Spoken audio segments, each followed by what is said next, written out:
یہ آکاشوانی پٹنہ ہے۔ اب آپ عمران ثقیف سے علاقائی خبریں سنیے۔ وزیر اعظم نریندر مودی نے آج نئی دلی واقع اپنی رہائش گاہ پر ایک اعلیٰ سطحی میٹنگ کی۔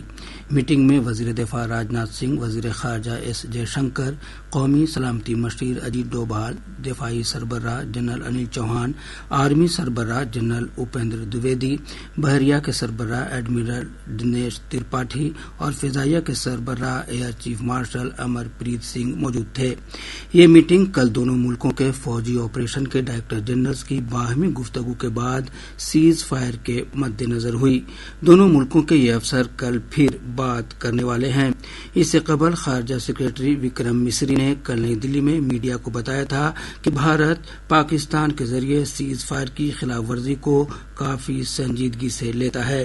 انہوں نے کہا کہ مسلح افواج حالات کی سخت نگرانی کر رہی ہے اور انہیں بین الاقوامی سرحد کے ساتھ ساتھ کنٹرول لائن پر خلاف ورزی کی کسی بھی واقعے کی سختی سے نپٹنے کی ہدایت دی گئی ہے۔ ہندوستانی فضائیہ نے کہا ہے کہ آپریشن سندور کے دوران اسے جو کام سونپے گئے وہ سبھی اس نے عمدہ طریقے سے انجام دیے۔ سوشل میڈیا پوسٹ میں فضائیہ نے کہا ہے کہ سبھی آپریشن قومی مفاد کو دھیان میں رکھتے ہوئے شاندار طریقے سے چلائے گئے۔ ابھی یہ آپریشن چلائے جا رہے ہیں اور مناسب وقت پر تفصیل سے جانکاری دی جائے گی۔ فضائیہ نے سبھی سے اپیل کی ہے کہ وہ اٹکل بازی سے بچیں اور غیر مصدقہ جانکاری شیئر نہیں کریں۔ دنیا کے کئی رہنماؤں نے بھارت اور پاکستان کے مابین سیز فائر کا خیر مقدم کرتے ہوئے اسے دونوں ملکوں کے درمیان کشیدگی کو کم کرنے کی سمت میں اہم قدم قرار دیا ہے۔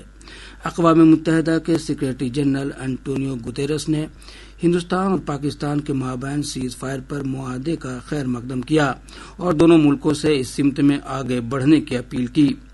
برٹن کے وزیر خارجہ ڈیوڈ لیمی نے سیز فائر کا خیر مقدم کرتے ہوئے دونوں ملکوں سے امن بنائے رکھنے کی اپیل کی۔ یورپی یونین کے خارجی امور کے سربراہ کازا کالس نے سیز فائر کی اہمیت اور اسے قائم رکھنے کے لیے نگرانی کی ضرورت پر زور دیا۔ سعودی عرب کی وزارت خارجہ نے ایک بیان میں امید کا اظہار کیا ہے کہ یہ سیز فائر خطے میں امن و سلامتی کو بحال کرنے میں معاون ہوگا۔ جموں کشمیر میں جموں ضلع کے آر ایس پورہ سیکٹر میں ڈیوٹی پر تعینات بی ایس ایف کے سب انسپکٹر محمد امتیاز پاکستان کی گولہ باری میں شہید ہو گئے۔ وہ سارن ضلع کے گرکھا تھانہ علاقے کے نارائن پور گاؤں کے رہنے والے تھے۔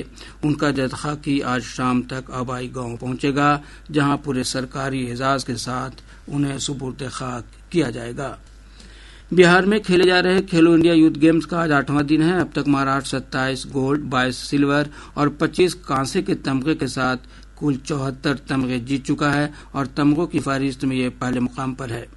وہیں کرناٹک 39 میڈل کے ساتھ دوسرے اور راجستھان 23 میڈل کے ساتھ تیسرے مقام پر ہے۔ بہار اب تک 3 گولڈ، 8 سلور اور 8 کانسے کا تمغہ جیت چکا ہے اور 15ویں مقام پر ہے۔ ادھر آج کبڈی کے انڈر 18 لڑکوں کے زمرے کے فائنل میں ہریانہ نے مہاراشٹر کو 39-28 سے ہرا دیا۔ ریاست کے بیشتر حصوں میں درجہ حرارت بڑھنے سے گرمی کا اثر بڑھ گیا ہے۔ محکمہ موسمیات نے اپنی پیش گوئی میں کہا ہے کہ اگلے 2 دنوں کے دوران ریاست کے گوپال گنج، مدھوبنی، پورنیا، جموئی، دربھنگا، مدھے پورہ، سیوان، مشرقی اور مغربی چمپارن میں لو چلنے کا امکان ہے۔ وہیں ریاست کے دیگر اضلاع میں موسم گرم اور خشک رہنے کا امکان ہے۔ اس کے ساتھ ہی آکاشوانی پٹنہ سے علاقائی خبروں کا یہ بلیٹن ختم ہوا۔